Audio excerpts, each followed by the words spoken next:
Hello, and welcome to Husky Huddle. I am your host, the best podcast host in the universe, Steve Cully. And with me, as always, the icon himself, the legendary voice of the Huskies, the best of the best, Joe D'Ambrosia. Joe, Good morning, Stevie. How are you? great to see you, as Always always. great to see you, my friend.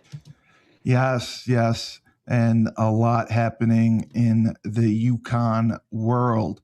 We had a lot of talk last week about the transfers that were coming in.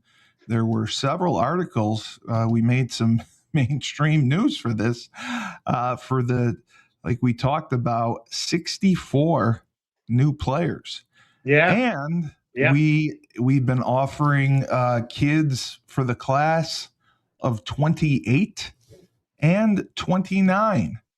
So Coach Candle seems to have a plan. Seems to know what he's doing. It's not surprising when you read about his background and his resume and how well respected he is. That's a lot of new players to bring in, 64, Yeah, obviously. yeah, Um, but obviously, there were a lot of kids, and we don't know exactly all of them yet, who decided to bail when the other coach left for Colorado State. yes. And some kids may not feel comfortable in what Coach Candle wants to do, and you know what? That's fine. In this day and age, you're allowed to do whatever it is you want to do within reason. So, to those who have left, good luck. Thanks for your service, and for those who are coming in, 57 transfers and 7 freshmen, then welcome aboard. And the good thing that I liked is we got 21 from Power Four programs. So I like that. Yeah, I Um, think and that's outstanding. and he really had to rebuild the quarterback room because we literally lost everyone. We lost our starter, of course. Right. Yep. But we'll We talk about lost his East West Shrine Bowl performance. Yes, we lost Mr. Evers, and we lost Hassan Farrar. Yeah. He was going to be a redshirt freshman, and he was the Virginia State Player of the Year. He had a lot of potential. It was disappointing to lose him, but I think we brought in some good guys with Merklinger, the one who came in from Tennessee. We got Caleb Osborne, and we got Bo Polston. A lot of transfers came from Toledo, but Right. we Which is got kids, expected. of course, but we got kids from Syracuse, Wake Forest, West Virginia, Northwestern, Iowa, Duke, Texas, Ohio State, USC, Michigan State, Ole Miss, and Kentucky. I mean, those are really good programs. So I think that he did a good job because he really had to rebuild the quarterback position Right. and the running back position. Right. With Cam Edwards, Victor Rosa, Mel uh, Brown, Mel Brown, everybody the, who left. Now, yeah, now, look, Stevie, we've talked about this for 2 years now, so you know my feelings on this subject is that if kids are leaving a Power Four program to go somewhere else, it's because they're not playing. They were either exactly, second string or lower. So all these exactly. kids, with all these kids who they've gotten, you don't see anybody, 11 games played, 1,300 yards rushing, No, or, no, 12 games played, 75 catches. that's what So scares me. I what agree. you're doing, well, but that's the way of the world now. I mean, that's just the way college football is. So what you want is kids with potential. I mean, certainly Jacob Merklinger, the quarterback from Tennessee, has 2 years worth of experience there. So that's pretty good. That's under a good offensive coach um, that they have down at Tennessee. So he's got experience, and he just saw the opportunity to play right away at a group of five school. You look at Osborne. We saw him in the bowl game for We did. Toledo. He Yep. didn't have a lot of pieces with him. He didn't look out of place. The quarterback is a 3-star recruit. Won a state championship as a junior. Looks like a dual threat kid. 1,500 yards rushing, 6,500 yards passing. So I think Merklinger, you would, and of course you still got the McDonald kid coming back, who Yeah, hung Tucker. around. Tucker Yeah. McDonald, who hung around. So I think it'll be an open competition. But if I were going to grade him, I'd say Merklinger would be Yeah. the clubhouse favorite to be the number one guy, unless he turns out to be Evers. Yeah. Then No. you've got the running backs. You've got one from Northwestern, Yes. one from Syracuse, one from Central Michigan, and one for Toledo. The kid Kenji Christian looks like a guy who can both catch and run the football.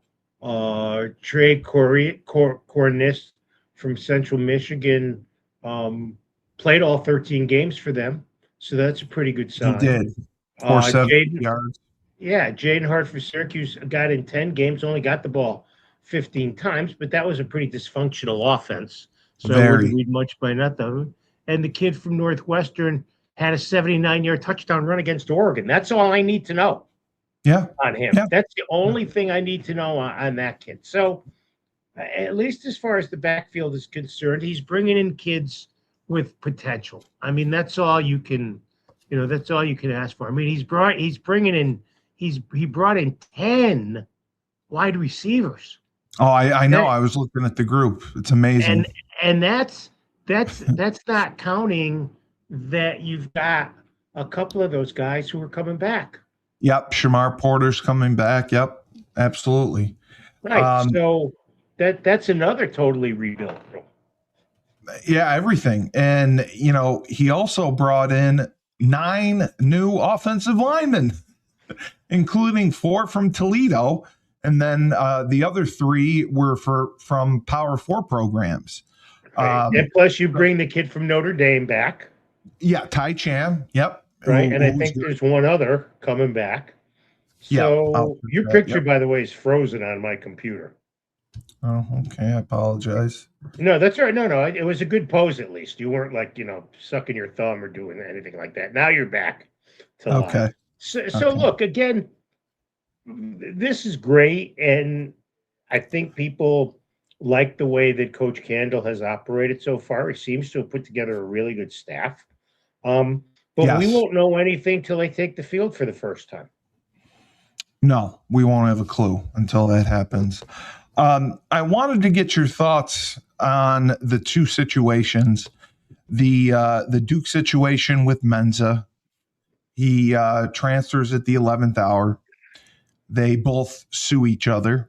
Right. They come to a settlement, and he is now gone to Miami. How about that?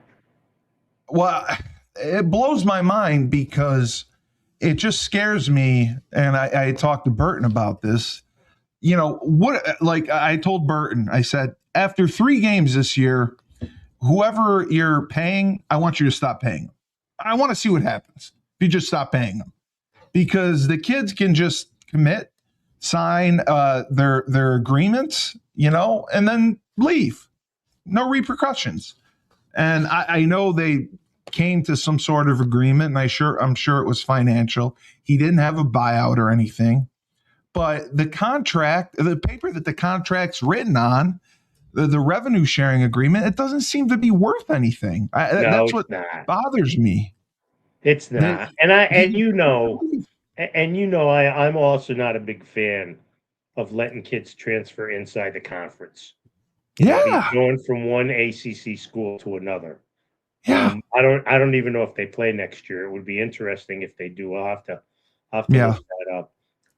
You know what? It could have been really messy if it had gone to court, and that's probably the last thing that either side wanted. Was to go to court and have all their dirty laundry sorted out in public. You're right. Yeah, so it's not a surprise that it came to that. I'm just looking at the 26 Duke football schedule, and it does not. Oh, they go to Miami, November good. 14th. Oh, good. That'll be a bloodletting. So Yeah, because I had wondered, if they did go to court and Duke did prevail, you get the kid back, but he doesn't want to be there anyway. That's my issue. So what good does it do? What good does it do? Right. He doesn't want to be there.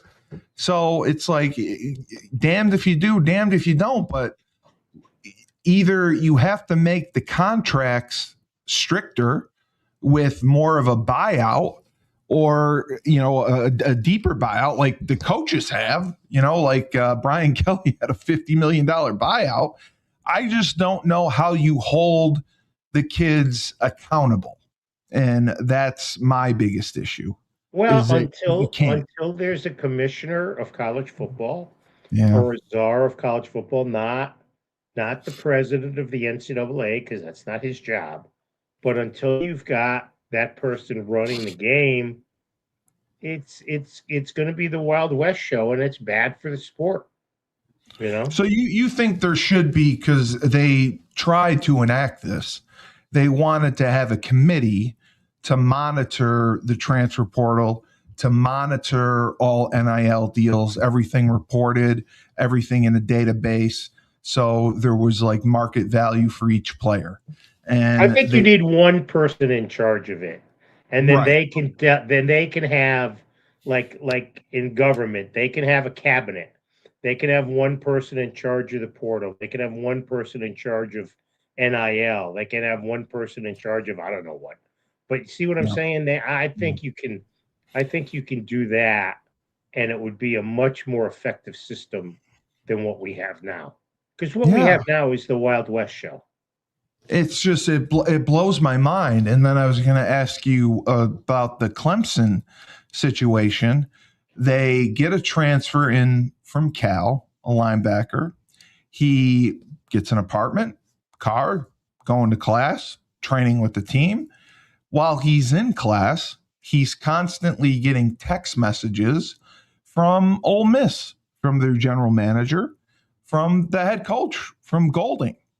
And he reports this to Clemson, to Dabo Sweeney and compliance. And I know you had said, don't throw rocks at glass houses, but he kept saying all along, I'm going to stay. I'm going to stay. It's no problem. I'm going to stay. And Clemson even called the general manager at Ole Miss and said, hey, stop calling our guy. Stop doing this. And the GM said, I'm sorry, I know, but Coach Golding does what Coach Golding does. That's nice to throw your boss under the bus. That's what he said. That's what he said. Good luck. Good luck to you in the future, sir. I think it was Austin Thomas, his name was. And then again, it was, I believe, on a Friday, he comes in and he says, well, I've decided to transfer to Ole Miss. So you have two transfers in the same time period. He, from Cal, he barely gets to Clemson, and then he's on his way to Ole Miss. I think that's, and Ole Miss reported it, at least. I think that's totally wrong. I think that's the most egregious violation. I think if anybody has stones, Ole Miss should face severe penalties, a loss of scholarships, maybe even a year in probation. Because as you said, if a kid's in class already and going to class and he's a member of that school, then they have no right to poach him. Now, in the old days, if a kid wanted to transfer like that, that's fine. He'd have to sit out a year. Now, exactly, yeah. But now, with the rules the way that they are, he just takes his, he turns his car in, turns his keys to his apartment in, and gets a new car and a new apartment in Ole Miss. Mississippi. Yeah. It's unbelievable. It's unbelievable. Well, I don't know. It's just the whole thing is Well, I mean, I thought Dabo made a good point. I think the NCAA erred in cutting the transfer portal from the month of, it started in December. It was a full 30 days. They cut it to 15 days, like I said, thinking that it would deter kids from going into the portal. And then they erased the summer portal. So as I said, there were, Julius Williams and I were talking about this. There were 10 to 11,000 kids in the portal and like 3,000 got signed. So there's 8,000 without a home trying to go back to their old school or taking community college classes, hoping something opens up in the portal. And Dabo said they should make one portal. They should make it after spring ball, make it a full month, one free transfer. After that, it's a year. Well, I And think after spring ball it's too late. yeah, I don't you understand think it that. should be before spring ball? I think it should be from the day after the national championship game. Make it a month, Make it a month. not 15 days. Yeah. But once that month is over, it's hands off. You're not allowed to dip your toe in the water. Yeah. And then Exactly. that would, to me, I'm sure there's reasons that I'm not thinking of why that wouldn't be good, but to me, that would solve the problem. You've got a month from the day after the NCAA championship game until till 30 days later, and you make your moves and see what happens. Yeah. And I got to check. I don't know exactly when the basketball transfer portal is and if it's the same time period. That's what I would be interested to know if they do 30 days and if they do it right after the season. I think Because, they do. I'm pretty sure yeah. they do. And you think they do 30 days as well? I think I'm looking it up right now, but I Yeah. mean that would seem to make more sense. Because I I mean, think, plus in college basketball, you've got the other issue that you don't have as much in um, football is you've got kids to kick clearing for the draft. correct. Yes. You know, Well, those were the other two situations. You saw the kid who came back to Baylor who was actually drafted in 2023. well, And that's yeah, a whole nother mess. and never played the game. Basketball is the day after Okay. um, the each tournament, but it's only for 15 days. So they cut Um, that down too. Jesus. it Wow. seems like it's only for 15 days. The NCAA cabinet uh, last month, January, approved a They changed it. 15-day transfer window that begins, as I said, after the Tuesday after the men's tournament ends, and the Wednesday after the women's or Monday. I don't know when the women's tournament is this Right. year. Right. Um, and then after those 15 days, yeah, the women is Sunday, April 5th. The men is Monday, April 6th. So those impacted will have 15 days following the hire of a head coach to make Right. a decision, and then perhaps additional time after that. So that's good.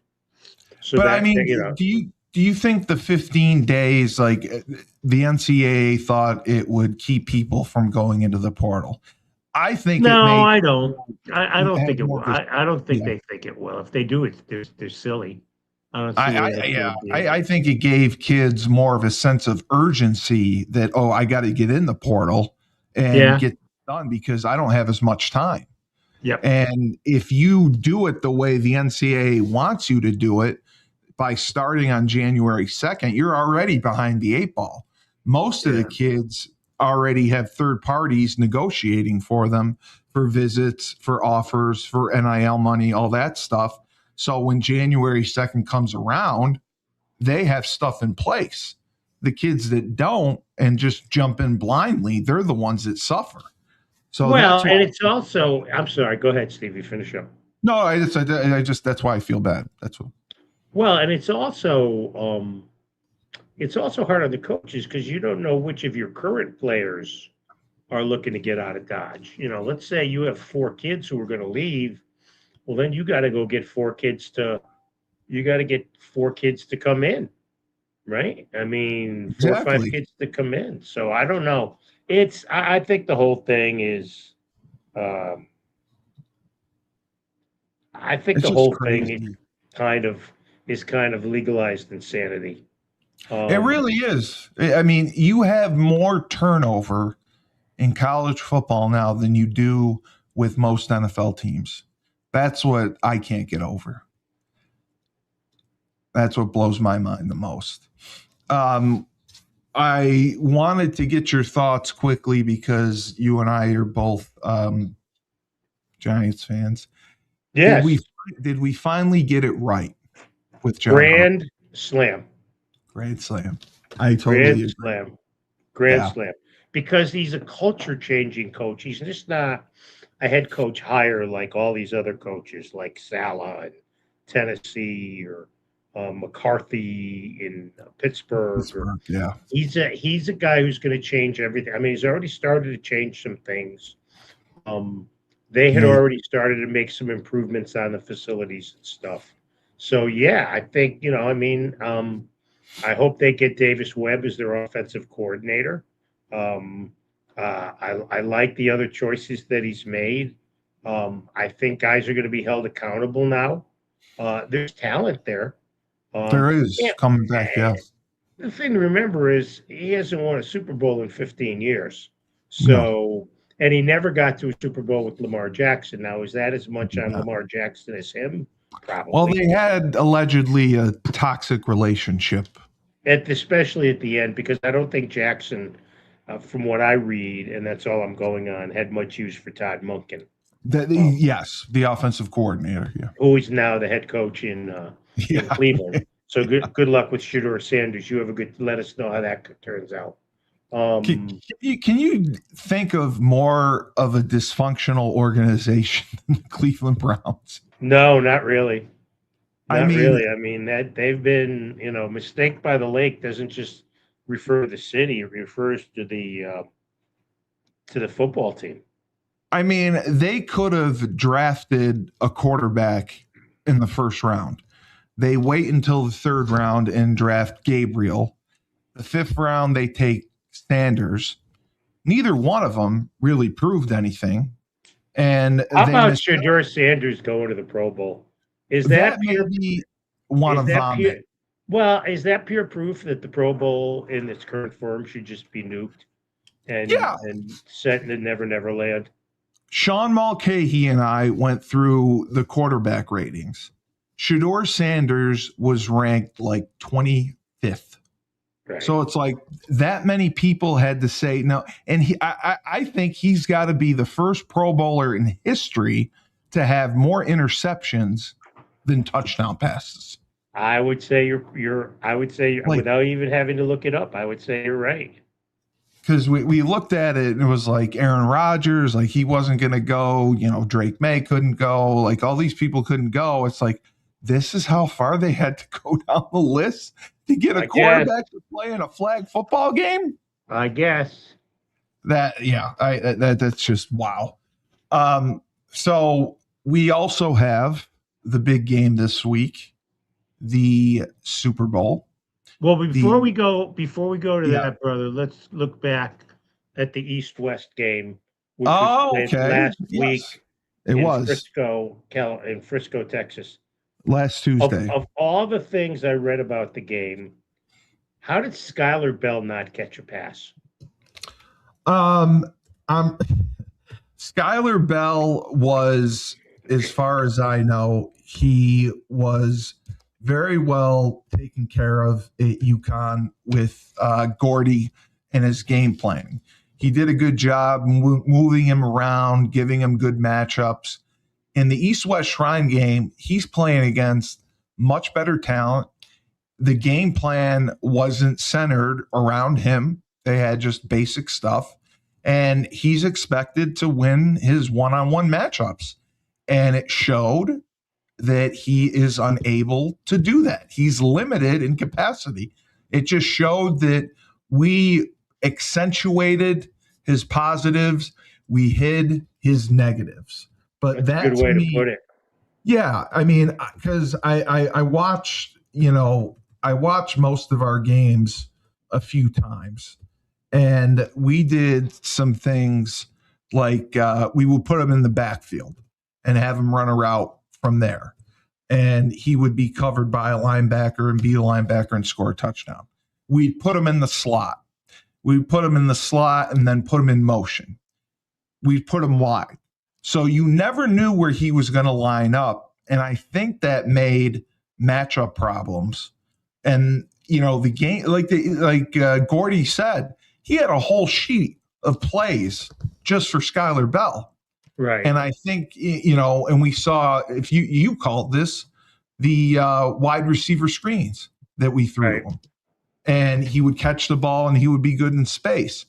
But the Shrine game is different in the sense where everyone plays and he is going to get limited reps to begin with. Right. And he has to stand out. I mean, they're not game planning. Let's feature Skylar Bell. Let's move him around. Let's make sure he gets some catches. No, they want everyone to do well. So they have a generic game plan. You run your routes. You got to be open. You have to win your one-on-one matchup, whether it's zone coverage, man coverage. You have to find a way to get open. And the number of plays that he got, I don't know for sure, but he did not stand out. He did not get open. And that's going to really hurt him, because looking at the play-by-play, it didn't even look like he got targeted. He never even got targeted in the game. According to the stats, no, it doesn't show that he was even thrown the ball once. From what the quarterback played all the fourth quarter because they had 4 quarterbacks. Correct. On the team. He led him on the touchdown drive that won the game, but he only threw a couple of passes on that drive. He had a couple of scrambles to make yardage and stuff. Before that, he had gotten sacked in the end zone, fumbled, and the East recovered for the go-ahead touchdown with 8.5 minutes to go. I still don't think he's getting drafted. I think Bell is dropped to a Saturday pick now. Yeah, I thought he was a day 1 pick. He's not anymore. Well, I never thought he was day 1 because that's only the first round. I thought he could go day 1, day 2. I thought he could go day 2, but no, he's not. I don't think he's even a D2 pick. I think this was a big eye-opening experience. It really was. It really was. And I mean, what are you going to do? I mean, that's just the way. That's just the way it goes. I think it shows Yukon, because we don't play top level competition. I know we beat Duke. I know we did. We played well against Syracuse. Yeah, but that's not top level competition. No, we're playing Florida Atlantic. We're playing Florida International. We're playing UAB, and Skylar in Buffalo. And Skylar Bell was phenomenal in those games. But you're seeing him against the second and third tier competition. So that is why I think that he really suffered, and playing in this game hurt him. And like you said, I had him as, a second round pick at best. I didn't think he was going to fall. Now, maybe a fourth, fifth round pick, depending on how his pro day goes. But it really, I'm going to have to take a look at the film again and watch him closely and see what the deal was, how many plays he got and everything. But it's sad that it hurt him, because he was our first All-American at the FBS level. He, broke records. He had over 100 catches, 13 touchdowns, just a phenomenal year. And then this happens, and it's going to be tough to come back from this. He's going to have to train hard. He's going to have to. I'm not sure if he's going to the combine or not. I'm pretty sure he is. Oh, I'm He's sure I would think he would. He would. Yeah, he's going to have to do well in the combine to make up for it, and he's going to have a hell of a pro day to make up for it. But I do see him probably as a 4th or 5th round pick. Is that where you see? Well, as of now, I mean, unless he does something Yeah, that moves the needle in a stupid way. So I would say, yeah, I would say he's a day 3 pick.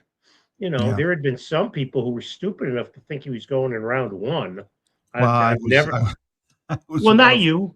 Nah, not you. But I was never. I thought round 1, round 2. I did, Well, but I never. I was way off.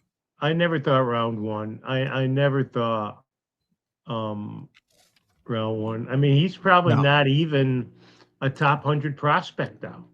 Well, when I went to the Air Force game and I saw him in person, he's listed at 6 feet tall.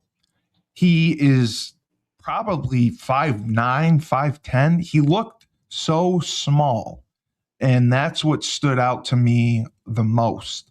I was shocked at his size because I thought he was bigger. So I'm interested to see if the East Shrine, because I know the Hula Bowl measured height and weight. I want to see if I'm going to check to see if the East Shrine game did, to see what he came out at. The biggest thing is going to be what he runs. So Right. his 40 time is going to be very important. I think right now he's probably more of a 4.6 guy or a high 4.5.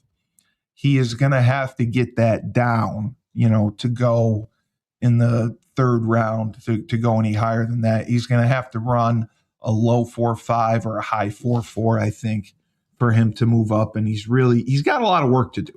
He's got a lot of work to do to climb out of this. And, Joe, I think, unfortunately, he's probably an undrafted free agent. He could. It's a bad quarterback class to begin with, so I could see him going either in the 7th round or he's going to be a free agent. I don't think he's going to go any higher. I don't believe he's going to the combine. It's going to depend on what he does in his pro day, but I still don't think, with his attributes, with his speed, from his evaluations from people I've talked with, his footwork, he's got a really long release. He's got a strong arm, but one of the big issues is accuracy. And throwing on the run are things that he struggles with, and he'll hold the ball too long. He'll take sacks. Because he's looking. He's got decent pocket presence, but sometimes he holds the ball too long because he's trying to get the ball downfield to make a play. Sometimes it works, sometimes it doesn't. But again, I see one thing. I don't mean to interrupt you, but just this train of thought on the ESPN side. I think this is Mel. I think this is Kuiper. He's got him listed as the 12th quarterback prospect. And he projects him to be late day 3 or undrafted free agent. That's about right. It says where he needs work. Fignano played in an offense predicated on quick completions. 28.8% of his attempts this season were at or behind the line of scrimmage. He has limited arm strength and won't wow scouts with his passing velocity. His game is more dependent on taking the safe throw than testing defenses in tighter windows. Oh, I mean, see, I thought he only threw fastballs. That was my thing. He always threw, from my perspective, always looked like he threw the ball hard and he never had any touch on it. And he would just there'd be a 5-yard route and he'd fire a bullet at someone and it'd bounce off their hands. But I think he's spot on with where he's going to land. But again, all of this comes back and angers me as to the guys not playing in the bowl game. They sacrificed Well, the bowl game yeah, I for know, I know. playing in the East-West Shrine game. Skylar Bell had no catches. So he doesn't play in the Fenway Bowl, and he does nothing in the Shrine game. Joe plays in the Shrine game, doesn't do anything to help himself. Well, see, what disappoints me more about that, the more I think about it, is that, and I'm sure you've heard this story. Bill got money to come back and play in the bowl game. He did, yeah. Played the first series, and then said, "That's it, I'm done." Said I'm done. Called it a That day. that I mean, No, I know. that's not good. That's not a good reputation to have. I know, and I know people were upset with that, and I know, Mike Burton does everything for this program, and he just wanted the bowl game to go well. He didn't want us to embarrass ourselves, and he was doing everything he could to get the players to play, to want to play hard, and it's so challenging when you have to incentivize it with money to get him to play, and then he still pulls something like that on you. Yeah, yeah. And that's and I agree with you. That's worse, in my opinion, and what you said, than Joe not playing at all. Skylar just should have not played Took money and ran. Instead of having the big press conference announcing he's playing, and then calling it a day after the failed trick play in the first series. That's just amazing to me. Well, the whole thing is just distasteful. Now I see this other site, NFLDraftBuzz.com, has him ranked as the 14th best wide receiver. Wow. Wow, that's not good. Well, no, I can't remember if it's I don't know if it's it says he runs a 4.4, brings legitimate good. speed to the table. So that's good. If he's clocked at 4.4, then he's going to get drafted high. Yes. Then he has the possibility of a top 3, first, second, or third round, probably third round draft. I agree. If he's been timed 4.4, you can't teach speed. No. So, and as we always say, Steve, with the draft, all it takes is one person to like you. All you need is one person to fall in love with you, and you're good. And you're good. So we'll see. Exactly. The other guy that I liked was our center, Wes Ho. I hope he gets a shot as an undrafted free agent. Defensively, I think Parham and Taekwon King, I hope they get a shot as undrafted free agents. But Yukon football right now has an entirely new team, an entirely new coaching staff. It's a huge, they don't want to call it a rebuild. It's retooling. I hope they have enough time between winter workouts and spring practice to build that cohesiveness and togetherness. And, I don't want them to be hired guns, mercenaries coming in. I want them to come together and, play as a team and have success, because we have a tough schedule next year. It's tougher than this. It's tougher than this year's tissue paper much tougher. Schedule. Yes, that's for sure. Yes, that's for sure. Yes, I mean, we're going to Wyoming. Well, just from a travel standpoint, that makes it a lot tougher. But yeah, I think we open at Lafayette, but I mean, with Lafayette will be in Lafayette, Maryland, Syracuse, UMass, North Carolina, JMU, and Old Dominion are at Rensselaer. And both then at Miami of Ohio, at Temple, at Air Force, and at Wyoming. Is that right? They only play 11 games next year? No. They must have added somebody else. I thought they had BC, but I'm not sure. No, I don't think they do.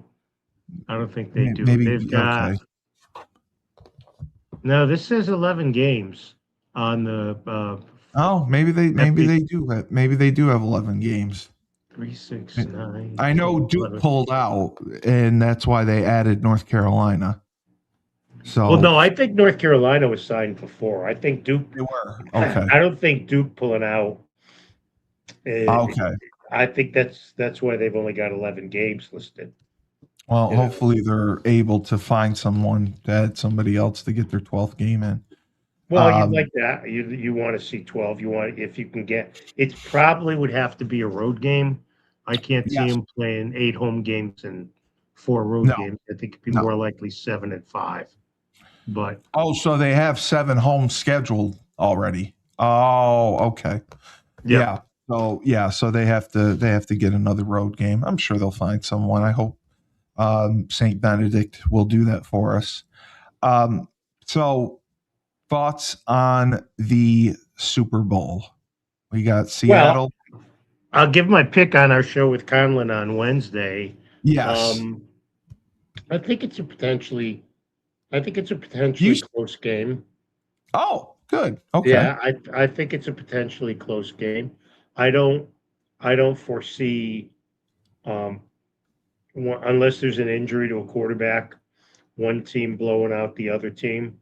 Um, I think the Patriots are kind of riding this magic carpet ride. I think Oh, they are. I think Seattle's the much sounder team. Yeah, Um, I agree. everybody wants to rave about this Patriots defensive performance in the AFC Championship game. Well, There was bad weather. the weather was awful, You which could makes have put Sean anyone out. Payton's decision to go for it on 4th and 1 in the second quarter even more mind-boggling. So dumb. And then he fires It, his offensive coordinator. right, exactly. Exactly. You know, he's one of those. He and McVay are two guys who think they're the smartest guy in the The room all the time, egos, yes, yes, the which are egos. why I'm not fans. But you have to like what Vrabel's done I in think Vrabel's coach Foxborough. of the year. I think he's going Oh, to be coach. I think if he doesn't get it, then they shouldn't. Then they shouldn't Yeah, award it. yeah, I think it's him hands down. yeah. And you know, I mean, May. I would say one thing. I don't think you have to worry about May being the moment being too big for him. If they lose, it's not because he's going to be scared. I think Darnold's gotten done with that image. You know, I mean, he was the guy I'm so happy for Darnold. who said he saw Ghost. He's ghosts a ghost. the Yeah. last time He played New before. England. No, no, this say it. No, this site. This Yukon blog says there's 12 games scheduled, but they only list 11. Yeah, Which doesn't make any sense. I thought there were But there's 12 games. yeah, but there's only 11 listed. So I'm going to check Store Central and see if they have anything. But I am so happy for Sam Darnold because he had to go through what he went through with the Jets. He was, I believe, he was the first pick of the draft that year. no, I think he was second or third. Oh, he was second or third. Okay. All right. And he goes to the Jets, and they give up on him. He gets traded to Carolina for a couple of picks. He starts there. It's funny that Carolina had both Baker Mayfield and Sam Darnold on the same roster. Carolina, you know, they don't have much. They give up on him. He ends up at San Francisco as a backup. He goes to Minnesota to back up J.J. McCarthy, and J.J. McCarthy gets hurt in the spring, and he's out for the year. And lo and behold, Sam Darnold is your starting quarterback. Yep. And he absolutely tore it up. He had an incredible year. They go 14-3. He plays poorly in their last game and the playoff game. And it's one of the reasons why the general managers, the general manager at Minnesota got fired. You know, they decide they don't want to pay him, even though he didn't get a ton of money from Seattle. They let him go. Seattle picks him up. He puts up good numbers as far as yardage goes. He doesn't throw a ton of touchdowns. He threw a lot of interceptions. I think it was 25 touchdowns, 14 interceptions. But he had a good year for them, and he leads them. He wins his first playoff game, wins his second playoff game, and he's going to the Super Bowl. I love the story because he went to the worst situation possible with the Jets, and they gave up on him, and they didn't put enough around him, and they sent him to a worse situation in Carolina.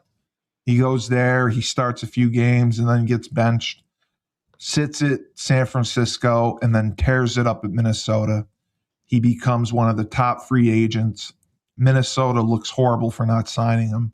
They want to go with McCarthy, and he leads Seattle to a Super Bowl. I just think it's a great story for him. Yes, totally agree with everything you said. He said that the year he spent in San Francisco backing up Purdy was maybe the most important year of his career because he learned so much from Shanahan and from Purdy, even though Purdy was younger than he was. Yeah, you like good retribution stories, and you like stories that paint the Jets as being total horses' asses, because that's what they are. Well, I mean, you talk about Cleveland being dysfunctional. I think the Jets may be worse. They are. I mean, Aaron Glenn being hired, he wins a few games at the end of the year. They're with Justin Fields at quarterback, and then they go with Tyrod Taylor. It was just a mess. Like they can't draft a quarterback. They can't develop a quarterback. It just blows my mind. Offensively, they're just so anemic. And like you said, from the front office down, it just looks like Cleveland, a complete dysfunctional organization. And I think so. Jets. Yeah, I totally agree. Well, I mean, they've got only one Super Bowl. They've only got one Super Bowl title. Correct. And that was only because of Joe Willie Namath. Right, exactly.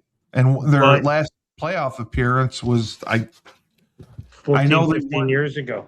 Yeah, I know they won 10 games when Todd Bowles was the head coach, but they run through coaches. They made some bad coaching hires. I remember when they hired Adam Gase. He was absolutely atrocious.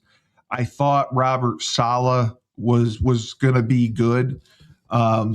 And I think he lasted 3 years, and it's good to see him back. He's with Tennessee now. I thought he was. He hired Brian Daboll as his OC, as his OC, right? So I think that's where he belongs. Maybe. Oh yes, absolutely. He's not a head coach.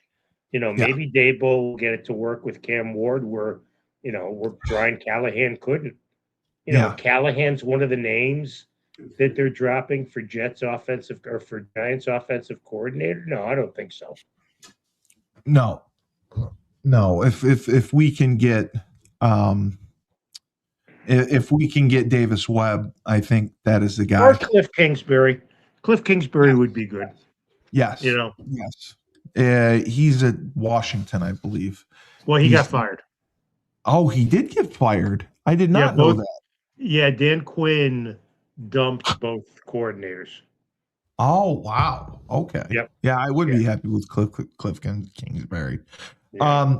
And all the hirings are done. What is there anything? Stefanski gets hired again. Are there anything from the hirings that stand out to you?